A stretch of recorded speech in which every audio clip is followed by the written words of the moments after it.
Hello दोस्तों। तो आप सभी ने कभी ना कभी न्यूज़ में या सोशल मीडिया पर इस झंडे को तो ज़रूर देखा होगा और बहुत से सिख भाइयों को यह झंडा हाथ में पकड़े खालिस्तान जिंदाबाद के नारे लगाते हुए भी सुना होगा। और जहां हम लोग अपने महान देश भारत से इतना प्यार करते हैं, वहीं दूसरी तरफ ये खालिस्तान के लोग जिन्हें खालिस्तानी कहा जाता है हमारे देश को बुरा भला कहते हैं एंड हमारे तिरंगे की इंसल्ट भी करते हैं। अगर आप जानते हैं कि ये लोग कौन हैं तो बहुत अच्छा है, और अगर नहीं जानते हैं तो मैं आपको आज इस वीडियो में खालिस्तान क्या है और क्यों है और कब से है सब बताने वाला हूँ। सबसे पहले आपको पता होना चाहिए कि खालिस्तान शब्द का मतलब क्या है। इसका मतलब है पवित्र स्थान। सन 1699 में सिखों के गुरु गुरु गोविंद सिंह जी ने बैसाखी के दिन आनंदपुर साहिब में खालसा पंथ की स्थापना की थी, जिसका मेन मकसद था सिखों के धर्म की संस्कृति की रक्षा करना और नैतिकता के कार्य करना। इनका स्लोगन था राज करेगा खालसा भंगी या बादशाह। इसी से देखने को मिलता है कि सिखों में एक अलग राष्ट्र की मांग है, कई सालों से चली आ रही है, पर उस समय की मांग अलग थी और आज इस मांग ने एक अलग ही मोड़ ले लिया है। अब आते हैं अपने मुद्दे पर, जो कि है खालिस्तान। है तो दोस्तों खालिस्तान एक सोच है, एक विचारधारा है, जिसके हिसाब से कुछ सिख लोग पंजाब को भारत से अलग मानते हैं। वो चाहते हैं कि उनको एक अलग राष्ट्र दिया जाए। खालिस्तान शब्द पहली बार सन 1940 में सामने आया था। 1940 में लाहौर रेगुलेशन पास हुआ, जिसमें मुस्लिम लीग ने पाकिस्तान बनने की मांग की।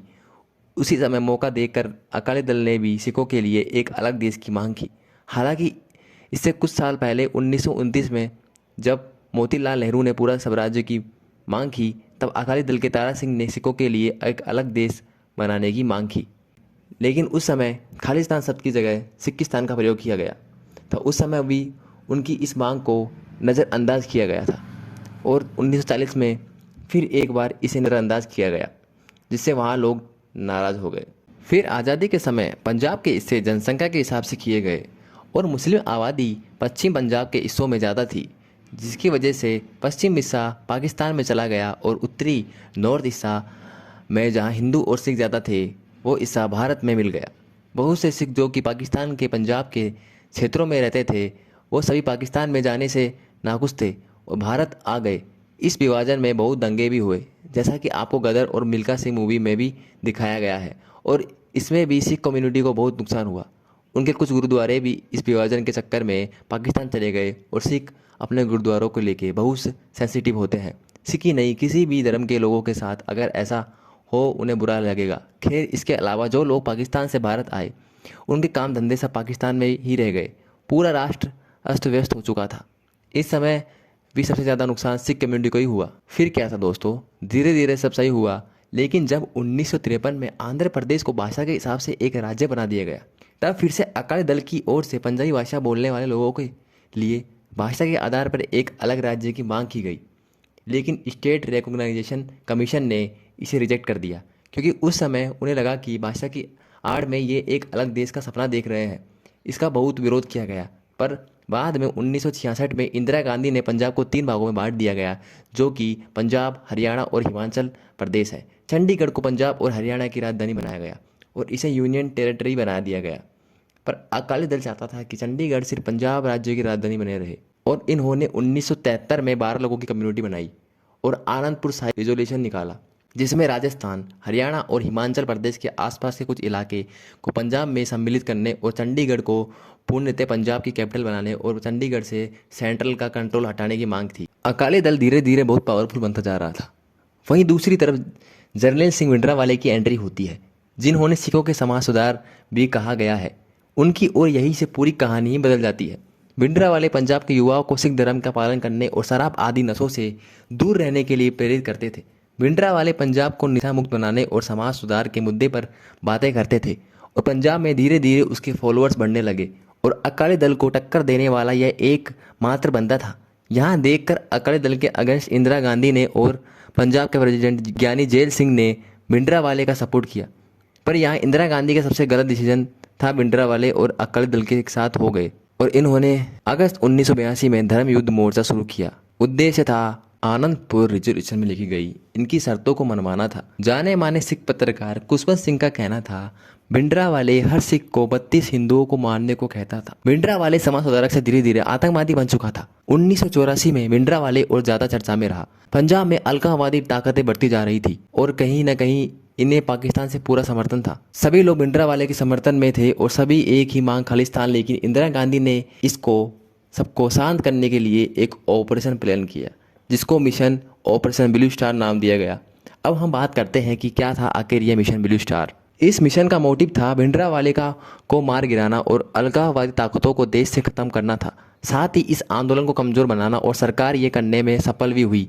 ये ऑपरेशन 1 जून से 6 जून तक चला। इस ऑपरेशन में टोटल 84 जवान शहीद हुए और 494 खालिस्तानी आतंकवादियों को ढेर कर दिया गया और साथ ही भिंडरावाले भी मारा गया। लेकिन इस मिशन में सिखों का गुरुद्वारे को बहुत नुकसान हुआ। हालांकि कुछ समय बाद सरकार ने यहाँ सब सही कर दिए, पर सिखों लोग अब भी इंदिरा गांधी के विरोध में थे। भारत ही नहीं, पूरी दुनिया में मौजूद सिख लोग ने इसकी निंदा की और भारत के बहुत से सिख नेताओं ने इस्तीफा दे दिया और कांग्रेस सरकार को इसकी कीमत चुकानी पड़ी। 31 अक्टूबर 1984 को सतवंत और बेअंत सिंह द्वारा इंदिरा गांधी की गोली मारकर हत्या कर दी गई और भी बहुत सारे हिंसात्मक कार्य इस आंदोलन के समर्थकों द्वारा किए गए, जैसे कि एयर इंडिया की फ़्लाइट 182 को हाईजैक करना। एक बस जिसमें बहुत से हिंदू और सिख लोग जा रहे थे, उसमें से हिंदुओं को नीचे उतार कर उन सबको रोड पर ही गोलियां मार दी गई। सिखों में हिंदुओं के प्रति भड़काऊ भाषण देकर आपस में दंगे करवाना, इसके अलावा और भी बहुत कुछ। इसके बाद भी समय समय पर भारत सरकार ने खालिस्तानी समर्थकों को खदेड़ने के लिए कई ऑपरेशन किए। भारत के बाहर तक इस आंदोलन की जड़ें फैली हुई हैं। कुछ आर्टिकल्स के हिसाब से पंजाब के डिप्टी स्पीकर रह चुके जगदीश सिंह चौहान ने इस आंदोलन को विदेशों में फैलाने का काम किया। विधानसभा चुनाव हारने के बाद जगदीश भारत छोड़कर ब्रिटेन भाग गया और वहाँ से इसने खालिस्तान के लिए अभियान चलाया। 13 अक्टूबर 1971 में इसने न्यूयॉर्क टाइम्स में एक ऐड छपवाया, जिसमें इसने खुद को खालिस्तान का पहला राष्ट्रपति ही घोषित कर दिया। 1971 में जब पाकिस्तान भारत से युद्ध कर रहा था और पाकिस्तान से बांग्लादेश अलग हुआ, तब पाकिस्तान ने भारत से बदला लेने की आड़ में खालिस्तान बनाने के लिए जगदीश को पाकिस्तान इनवाइट किया।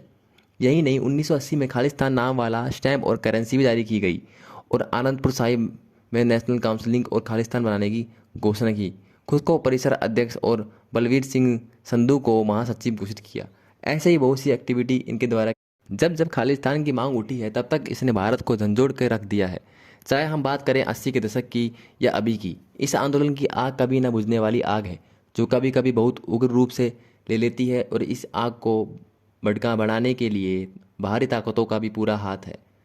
विदेशों में बैठे कुछ आतंकी संगठन इस आंदोलन का समर्थकों को फंडिंग देते रहते हैं। साथ ही बाहर के ये संगठन समय समय पर भारत के खिलाफ भड़काऊ भाषण देते रहते हैं, जिससे कि भारत के बाहर रह रहे सिख भाइयों में भारत के लिए नफरत पैदा हो और उनमें खालिस्तान विचार उत्पन्न कराया जा सके।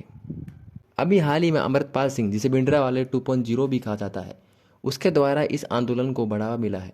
इसने भी भिंडरावाले की तरह ही पंजाब को नशा मुक्त बनाया और सिखों को धर्म और संस्कृति की रक्षा जैसे मुद्दों पर बात की और खालिस्तान की मांग की, पर इसे पुलिस ने गिरफ्तार कर लिया और असम के डिब्रूगढ़ जेल में शिफ्ट कर दिया गया। इन सबको एक वीडियो में बताना पॉसिबल नहीं है। आप चाहते हैं कि तो मैं इस पर और वीडियो वही बना दूंगा, आप कमेंट करके बता देना। धन्यवाद दोस्तों। और मैं बता दूं कि हमारे सिख भाई इस देश के सच्चे नागरिक हैं, इन पे कोई शक नहीं करेगा। बस ये खालिस्तानी मुट्ठी भर हैं जो कि सिखिज़म को भी नुकसान पहुंचा रहे हैं।